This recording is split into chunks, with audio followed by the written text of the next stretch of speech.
Medicines వాడి వాడి body chemical factory అయిందా? క్యూర్ అవ్వాలంటే మార్చాల్సింది మందులు కాదు, మీ ఆహారపు అలవాట్లు. ఇది జయశంకర్ భూపాలపల్లి జిల్లాలో జరిగినటువంటి సంఘటన.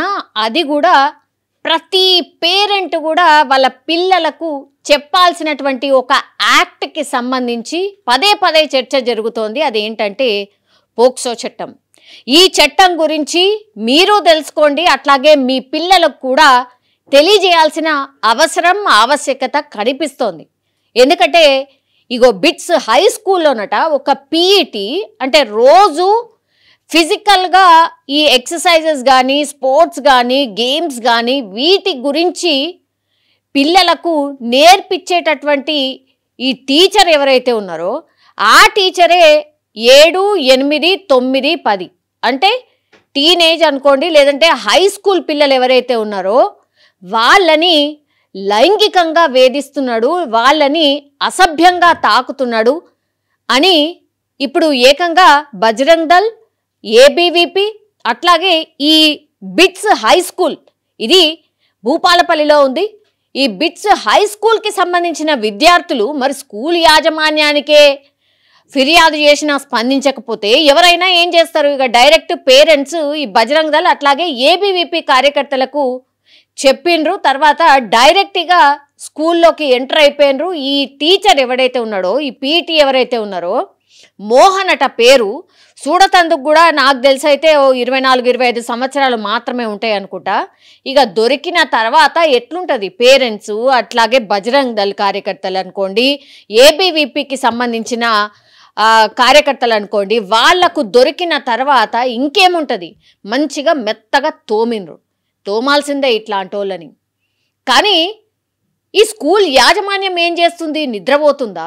ఓ టీచర్ అయ్యుండి పిల్లల్ని వేధిస్తున్నాడు, లైంగికంగా వేధిస్తున్నాడు, అసలు నీ స్కూల్లో ఏం జరుగుతుంది ఏంది అనేది కూడా తెలియకుండానే స్కూల్ యాజమాన్యం ఎట్లుంటుంది?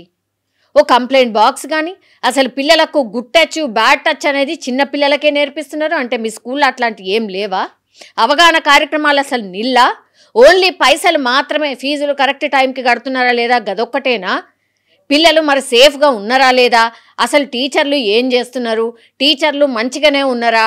వాళ్ళు విద్యార్థులతో ఎట్లా ప్రవర్తిస్తున్నారు? ఈ మధ్య కాలంలో చాలా అంటే చాలా కేసెస్ ఇట్లాంటివి నమోదవుతున్నాయి కదా. స్కూల్ యాజమాన్యాలు చాలా మట్టుకైతే పిల్లల పట్ల చాలా జాగ్రత్తగా ఉంటున్నాయి. కానీ ఇట్లాంటి కొన్ని అడ్డమైన స్కూళ్ళు కూడా ఉన్నాయి. ఇట్లాంటి స్కూళ్ళల్లో మరి ఇట్లాంటి ట్రీట్మెంట్ జరగకపోతే కష్టం. మరి ఖచ్చితంగా రెడ్ హ్యాండెడ్గా ఆయనను పట్టుకున్నారు. ఎట్లా అనుకుంటున్నారు? 9వ 10వ తరగతి, ఇక్కడ 2 అంశాలు ఉన్నాయి. 9వ 10వ తరగతి, 8, 9, 10వ తరగతి అనుకుందాం పిల్లలు. వాళ్ళకి ఇన్స్టాగ్రామ్ అకౌంట్ ఉందట. పేరెంట్స్ కానీ లేకపోతే పిల్లలు, ఈ వార్త చూస్తున్నటువంటి పిల్లలు కానీ దయచేసి అసలు సోషల్ మీడియాలో ఎట్లాంటి వార్తలు వస్తున్నాయి?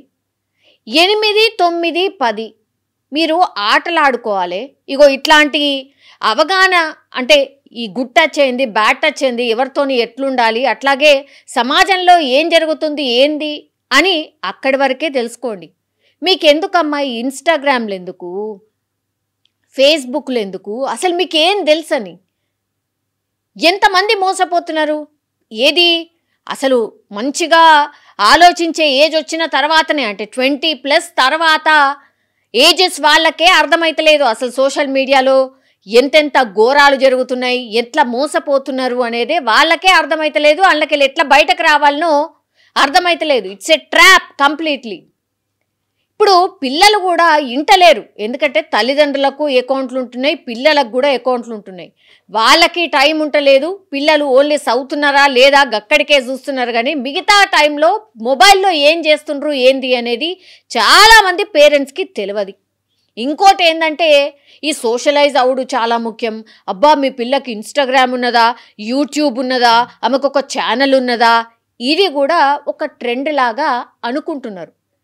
దీనివల్ల అసలు వాళ్ళు ఎంత నష్టపోతున్నారు అని చెప్పడానికి కూడా ఇది వన్ ఆఫ్ ద ఎగ్జాంపుల్. దాన్ని అట్లనే తీసుకోవాలి.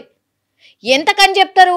అవగాహన చెప్పేటోళ్ళు, అవగాహన కల్పించేటోళ్ళు ఎంతకని చెప్పినా మీరు మారకపోతే మరి ఇట్లనే ఉంటాయి, ఇట్లాంటి ఇన్సిడెంట్సే జరుగుతాయి. ఇప్పుడు ఈ పీఈటీ ఏం చేసిండు? ఇన్స్టాగ్రామ్లో వాళ్లకు అసభ్యంగా మెసేజ్లు పంపుడు, తర్వాత అడ్డమైన వీడియోలు పంపుడు, ఇవన్నీ చేసిండట. ఇప్పుడు వాళ్ళు తట్టుకోలేకపోయినరు. ఒకళ్ళదొకళ్ళు క్లాస్ రూమ్లో కూర్చున్నప్పుడు నాకు ఇట్లా పంపిండు అని గుసగుసలాడుకోవడం చేస్తున్నారట ఆ పిల్లలు తప్పించి. చెప్పాలంటే భయం. ఇప్పుడు టీచర్కి ఎదురుపడాలంటే భయం, ఆయనని ఎదిరించాలంటే భయం. ఆ ఎన్విరాన్మెంట్ ఉంటుంది, అంత ఆలోచన కూడా పిల్లలకు ఉండదు. కొంతమందో ఉంటారు పిల్లలు అట్లా రెబల్ క్యాండిడేట్స్ అంటారు కదా, అట్లుంటారు. ఈ ఏజ్లో మాత్రం చాలా మట్టుకి ఏం జరుగుతుందో అని భయంతోనే అసలు ఎవరు చెప్పరు. సగం కుమిలి వాళ్ళు చదువుకో అన్నా లేకపోతే దీన్ని ఎదుర్కో అన్నా తెలియనటువంటి సిచ్యువేషన్లోనే ఉంటారు. ఇప్పుడు ఈడ కూడా అదే జరిగింది. డైరెక్ట్గా ఇన్స్టాగ్రామ్లోనే మెసేజ్ చేయడం స్టార్ట్ చేసిండు. తర్వాత స్కూల్కి వెళ్ళిన తర్వాత కూడా ఆయన వేధింపులు కొనసాగినాయి. క్లాసులో ఉన్న పిల్లల్ని స్టాఫ్ రూమ్కి పిలిపించి వాళ్ళకి చాక్లెట్లు ఇచ్చుడు, అడ్డదిడ్డంగా తాకుడు, గుడ్ టచ్ బ్యాడ్ టచ్ అని చెప్పిన కదా.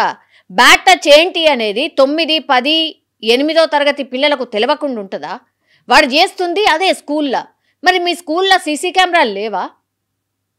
ఏం చేస్తున్నట్టు స్కూల్ యాజమాన్యం? అసలు ఇట్లాంటి స్కూళ్ళు ఇంకా ఎందుకు కొనసాగాలి? నువ్వు పిల్లలకి ఇట్లా అడమైన టీచర్లను పెట్టి వాళ్ళని లైంగికంగా వేధిస్తుంటే అసలు నీ స్కూల్ ఎందుకు ఉండాలా? లైసెన్స్ క్యాన్సిల్ చేసేయాలి కదా, ఇమ్మీడియట్ యాక్షన్ ఉండాలి. ఇట్లాంటి పరిస్థితులు క్రియేట్ అయినప్పుడు ఒక స్కూల్లో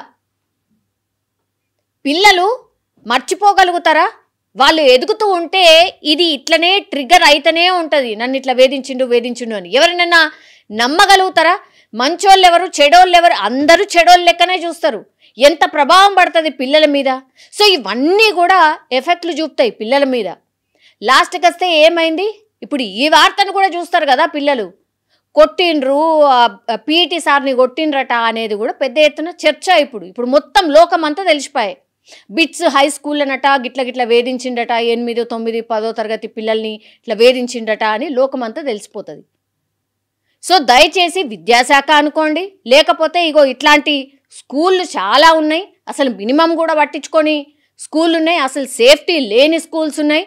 దయచేసి పేరెంట్స్ డైరెక్ట్గా యాజమాన్యానికి చెప్పుకోలేక బజరంగ్ దళ్ ఏబీవీపీ కార్యకర్తలకు చెప్పిండ్రంటేనే మీరు ఏ పరిస్థితుల్లో ఉన్నారు, ఎక్కడ విద్యాశాఖ ఉంది అనేది దయచేసి అర్థం చేసుకోండి. దీని సీరియస్నెస్ని తెలుసుకోండి అన్న రిక్వెస్ట్ మాత్రమే మనం ప్రభుత్వానికైతే చేయగలుగుతాం. కానీ పిల్లలు అట్లాగే పేరెంట్స్ దయచేసి ఇవాళ చూడండి, పోక్సో చట్టం ఒక చట్టం ఉంది. ఇట్లాంటి లైంగిక వేధింపులు జరిగితే అసలు మనకేం రైట్స్ ఉన్నాయి, మనకేం హక్కులు ఉన్నాయి, వీటి గురించి పిల్లలు తెలుసుకోండి. అట్లాగే పేరెంట్స్ కూడా తెలుసుకోవాల్సిన అవసరం ఎంతైనా ఉంది అని గుర్తు చేసే ప్రయత్నం. ఒక్కసారి మీరు కూడా కామెంట్ రూపంలో తెలియజేయండి. మీకు కూడా ఇట్లాంటి ఎన్ని స్కూల్స్ ఉండుంటాయి, అక్కడక్కడ వినే ఉంటారు కదా. యాజ్ ఎ పేరెంట్స్ అనుకోండి, లేకపోతే అసలు పిల్లలున్న పేరెంట్స్ ఎవరైనా సరే అక్కడక్కడ ఇట్లాంటి ఇన్సిడెంట్స్ చాలా జరుగుతాయి. అసలు వెలుగులోకి రాకుండా కనుమరుగైనవి కూడా చాలా ఉంటాయి. మీ ఒపీనియన్ తెలియజేయండి. అసలు ఇట్లాంటి వాళ్ళు ఏడన్నా కనబడితే ఏం చేయాలి, వీళ్ళకి ఏం పనిష్మెంట్ చేయాలి, అట్లాగే స్కూల్ అని ఏం చేయాలి, ఒక్కసారి కామెంట్ రూపంలో తెలియజేయాల్సిందిగా కోరుతున్నాం.